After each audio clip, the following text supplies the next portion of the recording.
Director General Qu Dongyu, Minister, Ambassadors, Head of the Diplomatic Corps, members of the Diplomatic Corps, members of my own staff, a cordial Iliog. Gan the week so cree, le Qu Dongyu artstúr her na hagriach de biegus talaviachta, as an baun Agricola a vrana siarm, agus is mór an ordam glaculesh, agus taman a week go as a vocal lock of gluishe couplenometer hin. May I begin by thanking warmly Qu Dongyu, Director General of the Food and Agriculture Organization, for the invitation to receive the Agricola Medal, an award that I'm deeply honored to accept. May I further thank the Director General for the opportunity he afforded me last October when I was invited to present 2 papers at the World Food Forum, which took place indeed at the Food and Agricultural Organization's headquarters in Rome. These are themes that are still with me and that I may revisit and develop upon in the course of my remarks this afternoon. It is important that the role played by the Food and Agricultural Organization over the last 79 years since its foundation in October 1945 is recognized. The oldest specialized agency of the United Nations, the Food and Agricultural Organization, was founded with the objective of eliminating hunger and improving nutrition and standards of living. And it is surely clear to all of us gathered that this objective remains as urgently demanding of action now as it did in that immediate post-war period. One of my earliest engagements with the work of the Food and Agricultural Organization was as a young sociologist, using one of its handbooks for adult education as I set out to teach courses in Roscommon and the west of Ireland.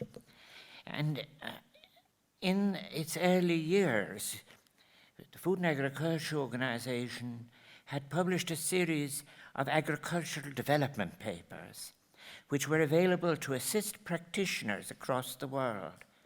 And paper number 52 in this series, first published in 1955, first used by me in 1969, was a book called Fact-Finding with Rural People. Talking to Glendenning yesterday, he said there was another one which was called Why Farmers Do What They Do, which he used. So the usefulness of that handbook has stayed in my mind for over 50 years, providing as it did then a handbook for the introduction to and carrying out of social research. The aim was to empower the populations which the organization was founded to assist. It is an approach which I suggest has much to offer at the present time if we are to provide agency to those on the ground working to build a meaningful food security. And it is one of the best possible ways of ensuring that the investments which are to be made deliver inclusive, real benefits for the populations which they are claimed to be assisting. At the time of the publication of Fact-Finding with Rural People, one of the greatest challenges facing the Food and Agricultural Organization was that of responding to the food crisis in Asia.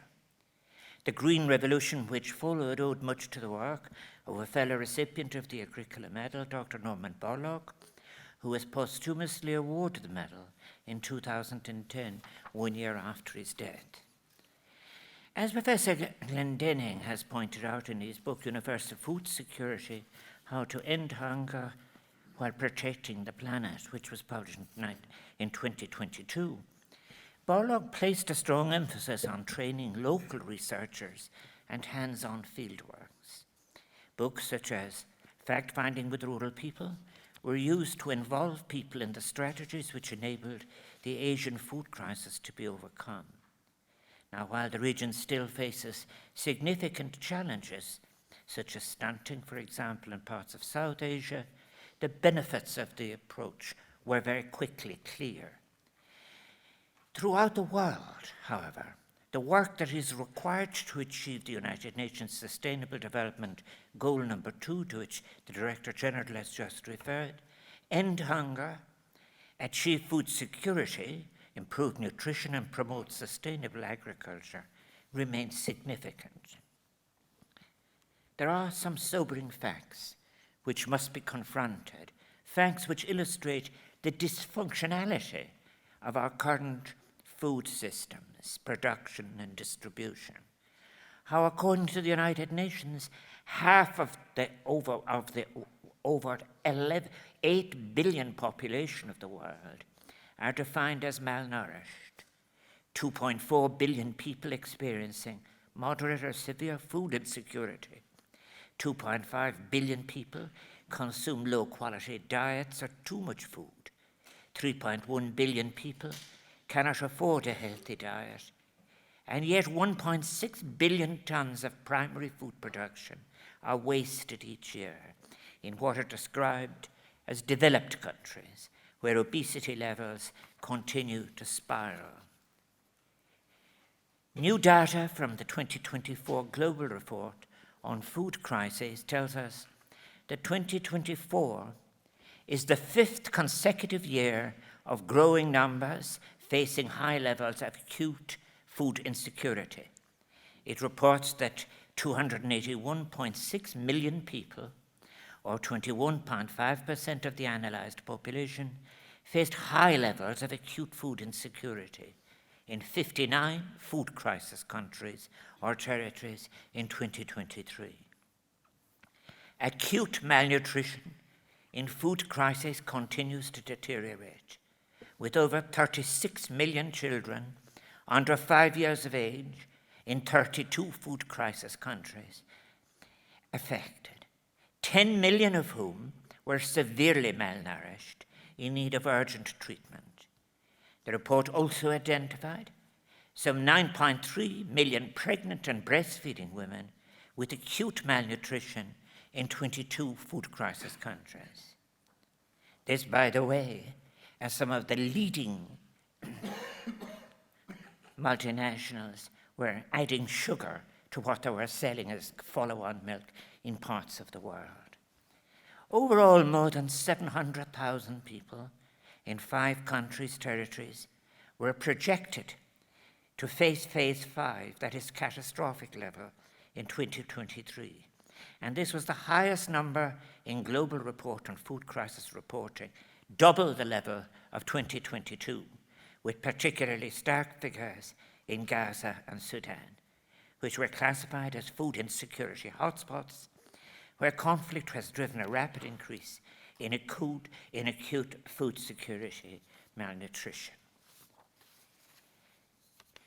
Indeed, I have to say, I find it difficult to speak unemotionally of the 37 children under 2 years of age, and the interview with his older brother of one of them describing the life of one of them who was 1 year of age, died of dehydration and malnutrition in Gaza. Conflict is now the main driver of food insecurity, affecting 135 million people in 20 territories. Economic shocks are the second driver of food insecurity, affecting 75 million people, while climate change-related weather extremes account for food insecurity among a further 72 million people. Conflict and anticipation of conflict is deflecting interest and funding from those tasks that I have just described, those tasks of hunger alleviation or prevention. In their report, Trends in World Military Expenditure 2023, published in April, the Stockholm International Peace Research Institute highlighted the fact that world military expenditure increased for the 9th consecutive year in 2023 to a figure of 2,443 billion. This represents an annual increase of 6.8%, the steepest year-on-year increase since 2009, and the highest level the Institute has ever recorded. What a great failure, we must ask ourselves. Is this ratcheting up of armaments expenditure, especially at a time of existential crisis, at a time when people are dying of preventable hunger? The war in Sudan risks triggering the world's largest hunger crisis. An immediate ceasefire is needed to prevent a complete collapse in Sudan and further regional destabilizations as millions flee into neighboring countries. As conflict rages, 18 million people face acute hunger. Of these, nearly 5 million are in emergency levels of hunger. This is the highest number ever recorded during the harvest season. The food crisis in Gaza is exceptional, for its source of crisis is entirely man-made. Conflict between Israel and Hamas, including Israel's siege of Gaza, restricted humanitarian access across the Gaza Strip, and attacks by extremists on aid convoys took place while people were suffering from starvation. As to Gaza's entire population of 2.2 million people, that number of people are classified at a level of either crisis or emergency or catastrophe.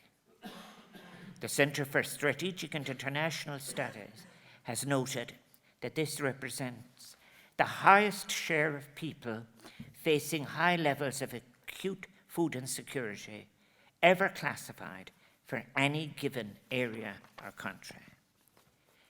Despite the rhetorical commitments of so many states to responding to climate change, cohesion, and sustainability, the appalling reality is that those great human commitments of which we were so hopeful, those singular achievements of humanity, now struggle for space in a social media where previous norms of attention to context and responsibility for comment no longer apply in so many instances. Yet hunger and famine are preventable. Of all the challenges that we face in our contemporary world, surely responding to global hunger and the vindication of the right to food security is one that is of paramount importance, a project under which we can all unite and work together to achieve. In being inextricably linked to many of the planet's crises, including climate change, biodiversity loss, and conflict, the alleviation of global food insecurity would have multiple co-benefits. Hunger is the heart of the involuntary mass forced migration which we now see, an involuntary migration which leads to contested space. It is therefore incumbent on the international community and on our multilateral system to work ceaselessly to resolve this crisis. While food security is a human right embodied in the Universal Declaration of Human Rights of 1948 and the International Covenant on Economic, Social, and Cultural Rights of 1966, there remain contesting approaches on how it is to be defined. Arguing for the use of the term universal food security over the more commonly used global food security, Professor Glendenning has defined universal food security as, I quote, a world where every person enjoys a healthy diet derived from sustainable food systems, establishing an aspiration to reach every person on earth. I go further and suggest that food security must be seen as an essential part of universal basic services and as a key contribution to the delivery of the United Nations Sustainable Development Goals and Agenda 2030. For my purposes today, I have decided to concentrate on Africa, the continent of the young. Africa accounts for 20% of the young people of the world, a continent of over 1.4 billion people, constituting 17% of the world's human population, a continent where those young populations must be empowered to build their own sustainable future. And this requires, I believe, new models of relationship, new models of development built from below. Along with Sally O'Neill of Trócaire, I was in Somalia, as the Director General has said, during the ruinous famine of 1992, and we witnessed horrific preventable scenes of famine and severe malnutrition. Over 9 days we traveled to Mandera, Belahawa, Garissa, Mogadishu, and Baidoa. Upon my return, I spoke in our national parliament, the Dole, of how on the last day I spent in Somalia, a mass grave was being created and a pile of sand. I detailed how I saw a bus collecting bodies like bundles of sticks and putting them into graves at 20 at a time. The week before, it was at 100 at a time to one hole. Unable to identify the locations of their dead, through these mass graves, the loved ones of those who died were further robbed of their capacity to grieve in line with the traditions of Somalian culture. And writing in Hood Press magazine the following week, I said, something could be learned from all of this. Could we not take from Somalia an impulse to build food security in Africa and to prohibit the international sale of almonds? Sadly, I too often have found myself asking that question again and again, and I have to ask it today. The Horn of Africa has endured devastating hunger 3 times in the 3 decades since that famine of 1992. On each occasion, the word said never again when details of the famine were reported to the United Nations. Yet each time famine has returned. Rather than repeating these words each decade, the global community does have the capacity to anticipate and prevent regional and global famines, thus giving meaning and legitimacy to the words never again. In responding to such crises, there has been to date an enormous reluctance in far too many quarters to allowing people to get beyond an immediate humanitarian response to the vital work of creating sustainable structures for the future. Professor Glendenning, in his book, to which I've already made reference, has provided an instructive example from his experience in Malawi, following the failure of the country's maize crop during the 2004-05 rainy season. The United Nations launched a flash appeal in close coordination with the Malawian government, led by President Bingu wa Mutharika, and himself a recipient of an Agricola Medal. The appeal had a 2-track approach. The first track, with a proposed allocation of $50 million, was targeted at addressing immediate humanitarian needs. At the same time, a second track, with a proposed allocation of $36 million, was designed to allow the Malawi government to take the necessary actions to minimize the likelihood of another food shortage-driven humanitarian crisis arising the following year. While $49 million of the proposed $50 million was provided by international donors for the first track, only $7.8 million, less than a quarter of what was requested, and only 14% of the total raised, was provided for the second track, which would have helped prevent future famines. Undeterred, President Mutharika embarked on a nationwide farm input subsidy program, which has demonstrated remarkable results over the years since, and indeed has greatly contributed to food security in Malawi. Yet despite these successes, and I borrow this from Denning, who has shown that the international donors continue to decline to assist the program, and some of the most prestigious openly and repeatedly attacked President Mutharika, saying, "Who does he think he is, asking for more than the humanitarian response?" What President Mutharika remarked at the World Economic Forum on Africa in Cape Town in June 2008. This is what he said. The president was supposed to do a ritual every year, going down on your knees and saying, Please help us, give us food. Until 2004, when I said, enough is enough, I am not going on my knees to beg for food. Let us grow the food ourselves, and indeed we have. On this issue and on so many others covered in his book, Universal Food Security, published by Columbia Press 2 years ago, I believe that Glendinning made a seminal contribution. It is my firm view, one that follows a number of returns to that work, that it is simply one of the best pieces of work in the field of food security. And I have described it as a book which covers all the ground from the basics of soil retention and recovery to what is needed in the field of human terms if we are to achieve food security.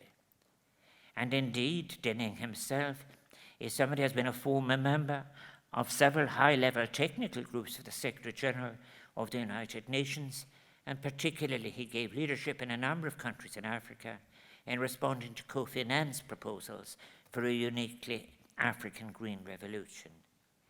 I have discussed these matters here with him at Áras, and I spoke to him on the phone yesterday, and indeed we plan to discuss them again in the coming period. I might further note that he has sent his apologies, that he cannot be present here with us today, as he is currently in Timor-Leste working to advance food security in that small country that has been so crippled by the effects of climate change, conflict, and colonialism. The one gap, and it is a significant one, that is there, a gap of difference between Professor Denning and I, it's one that we've discussed, is in relation to the role of the market in responding to what are multiple crises. I give precedence to food security developed from below, to meeting need before surplus for export. Enhancing and ensuring regular food supply is a prerequisite for universal food security. But increasing production through intensive industrialized methods or expansion of area cultivated, as is suggested in so many of the Dakar compacts, is not, may I suggest, the answer. Indeed, Glendinning himself has also noted that the expansion of arable land is likely to result in even further loss of forests and diversity. When things, for example, what is proposed for the Democratic Republic of the Congo, what would be involved there for heavy industrial agricultural production would be a deforestation of the size of the Lebanon of Kenya. I think sustainable intensification has been advocated by many as a model of increasing output. It proposes to involve more scientific use of water, new seeds to bring in higher yields under situations of abiotic and biotic stress, irrigation of previously unproductive land, or changes in post-harvest methods to increase the utilized output per unit of land. However, such a science-focused industrial agriculture, privileging as it does so often the cash crop for export, overlooks the need to allow space for the employment of local wisdom in food security models, and to provide for small farmer agency, diversity of crops, and the privileging of a priority for meeting diverse local needs with essential nutritious human food systems. I believe it is clear, based on the statistics that I have outlined, that our food production system is broken. May I therefore suggest that what is then needed is not an intensification within existing economic models built for a different context and the benefit of others, but rather new food production and distribution models built by and for the populations using them initially. This is an approach which necessarily moves from sufficiency to surplus to export. The Ireland FAO Framework Agreement of February 2021 and the FAO and Ireland Partnership Report 2014 to 2020, Partnering for a Peaceful, Equal and Sustainable World, I believe, acknowledges these principles. Such models must deal with local realities and benefit from evidence from below.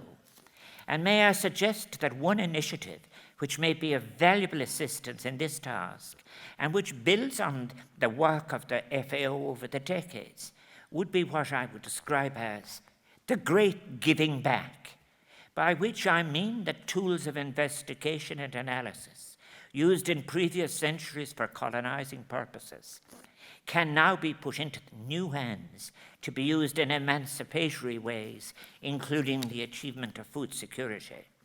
By this, I am suggesting that there would be a great benefit in a reversal of the use of such tools for bad anthropology of the colonizing period and its legacies, with the tools of anthropology now being made use in the current context by Africans themselves to examine real experiences on the ground of the impact of initiatives which are either advocated or introduced in the name of assisting them, and that doing such would help to empower them with the information necessary to build their own future and to critique proposals from the state and non-state institutions.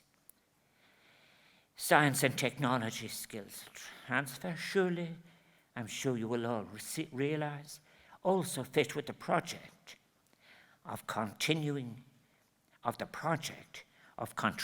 to the undoing and compensating for loss and damage.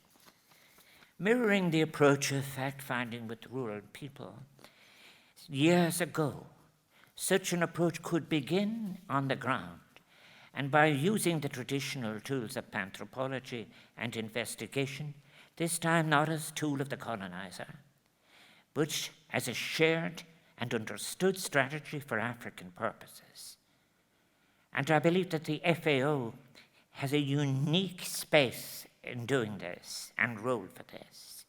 Such a model emerging from a new empirical and peer-reviewed anthropology, guided by the new scholars, including from Africa and the global south, offers a transparency and a security that a complete dependency on the market indicators of the international food value chains can never offer.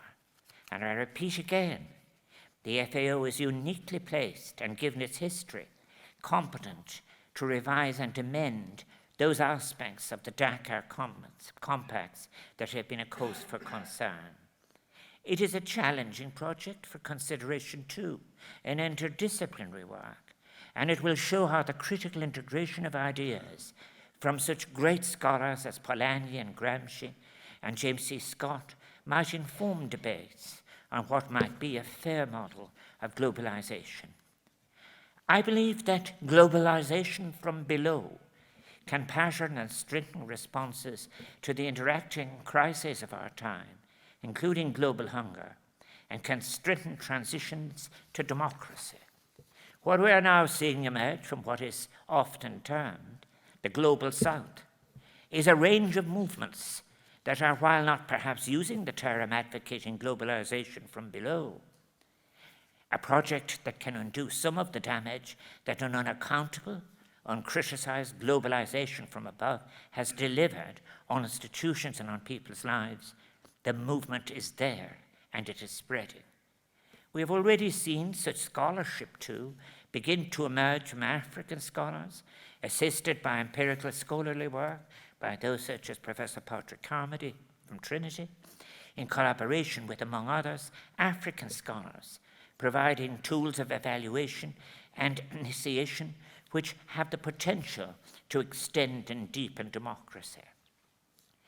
Globalization from below can foster a participatory economy, challenge the rise of unaccountable policies and development initiatives controlled by elites, which have been such a major source of the corrosive disenfranchisement and failing cohesion that is so manifest north and south, one that has resulted, as it emerged in what Jürgen Habermas described all those years ago in 1975, in the European Union as a legitimation crisis. Globalization from below can also draw on post-dependency sociology, perhaps such as that expounded by African scholars such as Carlos Lopez. That work demonstrates how a better symmetry between ethics, economy, and ecology can be achieved how a renewal of life on our planet can be realized through transformational change and ethically grounded development policy. I believe, too, that one cannot talk about food insecurity without talking about the related but neglected issue of African debt and the making of adequate provision for the transfer and application of science and technology within a democratic community model. Previously self-sustaining rural regions, especially in Africa and Asia, are now increasingly dependent on national and global food markets, resulting in an unnecessary exposure to the whims of market forces, problems arising from a lack of foreign exchange, political unrest, or lack of or disruption in transportation and logistics. The Global Report on Food Crisis 2024 contains an outlook for the short to medium term, which makes for grim reading. Further conflict, especially in Gaza and Sudan, as well as Haiti, will continue to be the main driver of acute food insecurity. Food importing territories, especially those with weakening currencies, are still grappling with high domestic food prices and weak household purchasing power, with annual food inflation ranging from 38% to 103% in Nigeria, Malawi, Palestine, Zimbabwe, and Lebanon.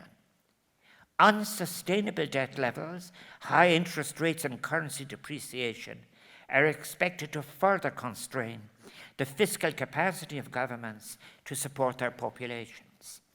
Indeed, some of the basic structural issues that have influenced food insecurity have yet to be fully examined. How did so many in Africa, for example, become so dependent on so few staples, that the production and distribution and consumption of which they have so little control, if any? How did the complex dependencies of global value chains develop, and how and for whose benefit are they sustained? There is also the problem, which has two dimensions, of food waste. The Intergovernmental Panel on Climate Change has estimated that food loss and food waste are responsible for 8 to 10% of anthropogenic greenhouse gas emissions. Yes, there are some significant gains to be made in reducing waste associated with transport, absence of refrigeration and production at the African level. But this is a broader North-South problem, and it requires a broader shared solution. The UNEP Food Waste Index Report 2021 estimated that 931 million metric tons of food waste were generated in 2019, with 61% from households, 26% from food services, and 13% from retail. While I fundamentally disagree with him on his over-reliance on marketization, I believe it will be a failure. I think it is more of the same failure. It is to Denning's credit that among the 10 important measures he suggests on ending hunger while protecting the environment is social protection. The model which I advocate, I repeat, is one that goes further in stressing African agency by a reuse of the tools that were there as example in fact-finding with rural people. All those years ago on the Asian food crisis, which I myself used in 1969, I so remember it, the confidence with which the experts were never received the same after those classes, because now the people understood what a pie chart was, what bar charts were, and they understood that they had in fact actually been able to take on what were bad policy proposals. It is possible to put communities in charge of the model in an economically literate way by using innovative educational tools, and I appeal to the FAO to do that. It is, after all, about giving agency to Africa and Africans to decide their future. The compacts developed, for example, that I have criticized, under sponsorship as part of the African Development Bank's DACA 2 initiative, Feed Africa, Food Sovereignty and Resilience, the latest addition to the bank's long-standing Feed Africa program, aims to increase industrial agriculture within existing international trade models as an essential pathway to food security. It will have a number of serious disadvantages unless amended. This, I believe, is not only deeply flawed, but it is disempowering.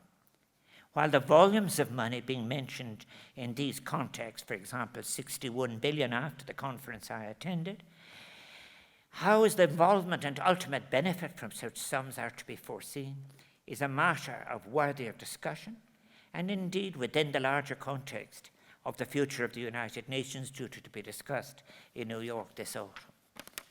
The view which I expressed in the papers I delivered in Rome and Dakar last year is that we now need to move beyond simple measures of output and intensification, and instead build an approach which can focus on reforms that break dependency, privilege smallholders of land, allowing for the retention of African land in African ownership. These approaches will have many elements, including agroecology, which may be one part of many in a solution appropriately adjusted for demographic and cultural realities. A new race for land, financed by large corporations, is underway in Africa. I oppose again, as does Professor Howard Stein, the De Soto model on land tenure, which suggests that the issue, for example, in the Dakar, in the compact for Lesotho, is that issue is the absence of title.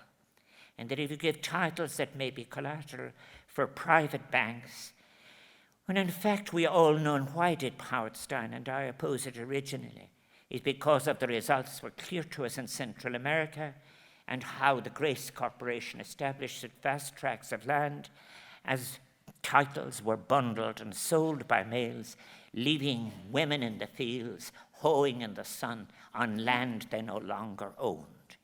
And the De Soto model is alive and well again and is proposed for several of the African countries. I'm also concerned that initiatives that solely focus on a one-size-fits-all approach and that places an emphasis on large-scale monocropping, formal seed systems, and high-tech solutions, such as climate-smart agriculture, digital and precision agriculture, and chemical inputs. These methods are very often placed out of reach for small-scale farmers owing to their cost, threaten their autonomy, and, of course, discount the value of their traditional practices, pose risks to the environment. This is a view which African leaders have shared in recent conversations with me. It is important that any approach that seeks agency takes cognizance of the need for inclusivity, environmental sustainability, and the long-term viability of small-scale farming. A recalibration in the approaches being discussed and published now towards a more holistic, inclusive, and sustainable approach is necessary to ensure that the development of African agriculture benefits all stakeholders and preserves the continent's rich biodiversity and agricultural heritage. The modes of production of food, too, and this is not sufficiently acknowledged, have immense, huge, and diverse cultural significance. Our broken connection with nature, after all, was not any accident. And I think our dismissal of nature, Francis Bacon, I leave to you nature and her children in bondage for your use.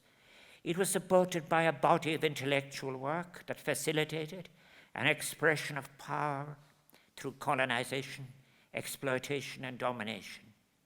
It involved rejecting ancient wisdom, certain indigenous methods of crop rotation, other practices of food provision. The enforced embracing of externally imposed market practices was seen as fundamental to the idea of progress in human achievement, the beginning of the great chaos for which we now are all paying a price. Coming to the end, an alternative paradigm is possible, one that accepts the challenge and obligations of a science delivered within the norms of social responsibility. I think, for example, of scientists like Nobel Prize winner William Campbell, who insisted that his discoveries in science be used to pioneer treatment of river blindness in Latin America and in Africa. Professor Campbell was following that great tradition exemplified by the great Dr. Jonas Salk, who believed that scientific discovery should benefit all without border, state, or economic. Alas, the outcome of our disastrous exploitative paradigm is one of deep inequity. And what a tragedy it is, how utterly unjust, that those who contributed least to climate change are now bearing the heaviest burden of its consequences. 9 out of the 10 most climate vulnerable countries in the world are in sub-Saharan Africa. The model for achieving food security, which I'm suggesting, would allow for a diversity of measures capable of adaptation in different circumstances. For instance, if 9 out of 10 of the most climate vulnerable centres are in sub-Saharan Africa, then a variety of options rather than a single approach is what is appropriate. As to carbon emissions, of the 20 countries most affected by climate change, between them they account for only 0.55% of global emissions. Any internationally agreed policy response to climate change must be cognizant of this fact. And we must also be cognizant of the urgency that is there in the most recent reports. For example, last month, which told us of the despair of scientists and experts as we crash through a warming limit of 1.5 Celsius towards 2.5 degrees Celsius. Our most senior scientists are now working in an atmosphere of what they describe as betrayal of what were global commitments for the future of humanity. Rising temperatures, shifting rainfall patterns, increasing frequency of extreme weather events pose significant threats to agricultural productivity, livelihoods, and ultimately food security. For millions of smallholder farmers who depend on rain-fed agriculture for their sustenance, each unpredicted drought or flood can spell disaster, pushing them further into poverty and anger. When I read of the Scotch Somalia I visited 30 years ago, and now Somalia is suffering from floods and earth slides.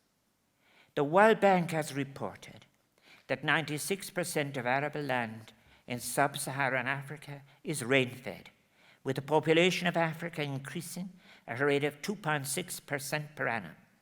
It is possible to address rain-fed dependency in African food production through, for example, yes, irrigation, but with water systems suitable for smallholding and communal use, based on not just the capture and retention of green water, but also the use of blue and grey water from its cities. The interconnected nature of the multiple crises that we face together in our contemporary world remains lost to so many, including those with power and influence. We must recognize, and with urgency, the links between food security, global poverty, debt, and climate change. The climate change agenda is deeply intertwined with the development agenda, including through the presence or absence of a human rights dimension in the definition and practice of development initiatives. All of these issues are, of course, dramatically challenged by a shift to military expenditure at the cost of the discourse on international cooperation and those issues of which I have spoken, issues we share, global hunger, migration, dispossession. We are all challenged not to allow the shadows under which we are living today, our multiple interconnected crises, to defeat what are our best hopes, including the implementation of the international agreements, such as the United Nations 2030 Agenda, agreements which have intergenerational appeal across the planet, but which are now in peril.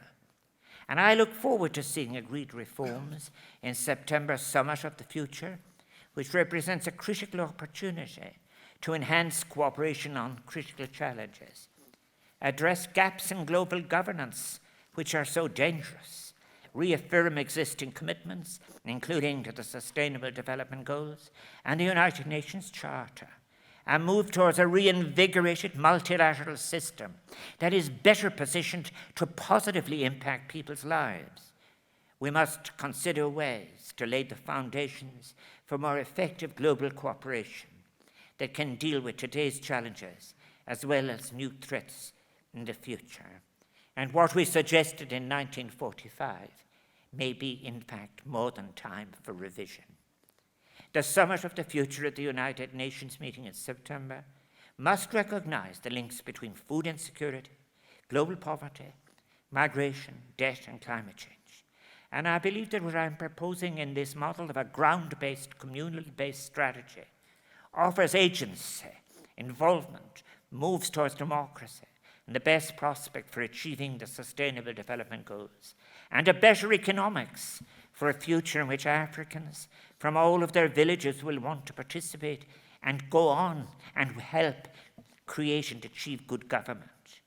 I see Africa, South America, and Asia as crucial sources for the radical new connections between ethics, economics, and society that the world needs. To increase production, there may well be need in part, and in special circumstances, for intensification. But that intensification must be in the control of the majority, allow agency, and above all, allow access to land and give land security to women, all of which I've been speaking about returns us to what is a post-colonial relationship with Mother Nature, from which not one continent, but all of humanity can benefit. We now need best ecological practices in agriculture, including agroecology, to become widespread. This is substantially different from mere adjustments to the productionist agronomy model, a colonially based imposed food system which has exacerbated food insecurity by creating overdependence on a small number of staples and an over-reliance on imported fertilizer, pesticide, and seeds. We are thus faced with a policy choice, a surrender to a version of technos taken or given that can serve international conglomerates with ever-increasing clear monopolistic features, or make a new start, one that gives agency to smallholders and their communities, ensuring that our food production models promote greater autonomies, are informed by local wisdoms, respect the seed sovereignty of native practices and indigenous peoples, taking cognizance of the consequences of large-scale land and water resource ownership and soil fertility maps. All of this is critical to delivering food security.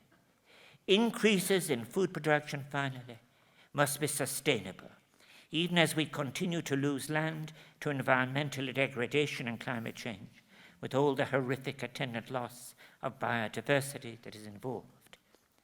Regionally led initiatives, devised, managed, and implemented by the countries of the region, supported by predictable and sustainable funding, are key to addressing long-term peace, justice, and sustainable living. Some of the initiatives already underway are part of the African Union's Agenda 2063 and other visionary policies that show us that such a transformation is possible and has support. The existential challenges that face us today, be it global hunger and poverty, sustainability, biodiversity loss, climate change, they all require, as I suggest, to arrive at a new enhanced consciousness, a new point of balance, concord, and resonance, an agreement as to managing and sustaining the means to survival itself.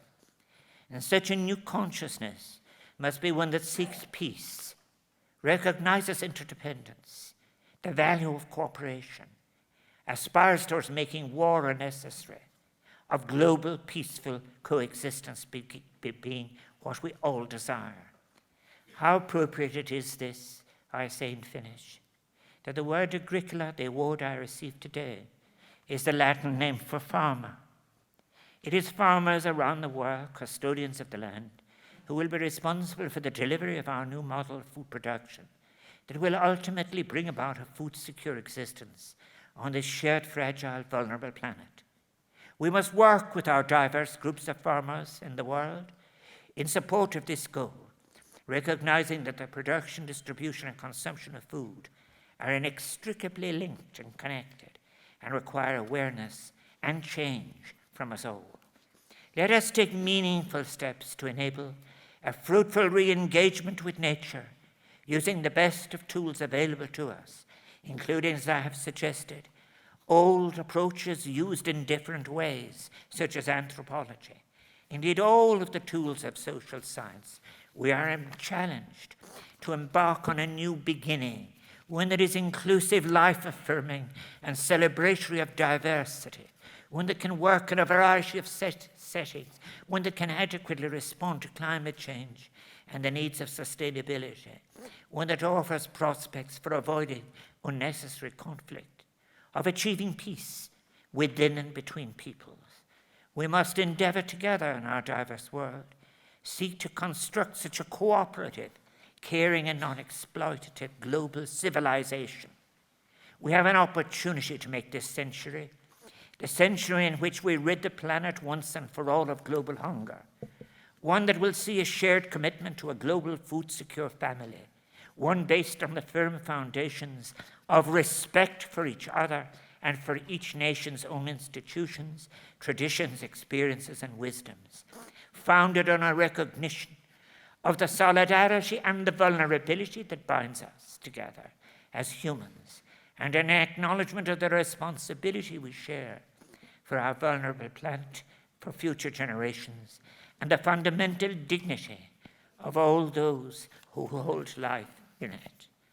May I once again thank the Food and Agricultural Organization, its distinguished Director General, Qu Dongyu, for the honour which he has bestowed on me by the awarding of this medal, the Agricola Medal.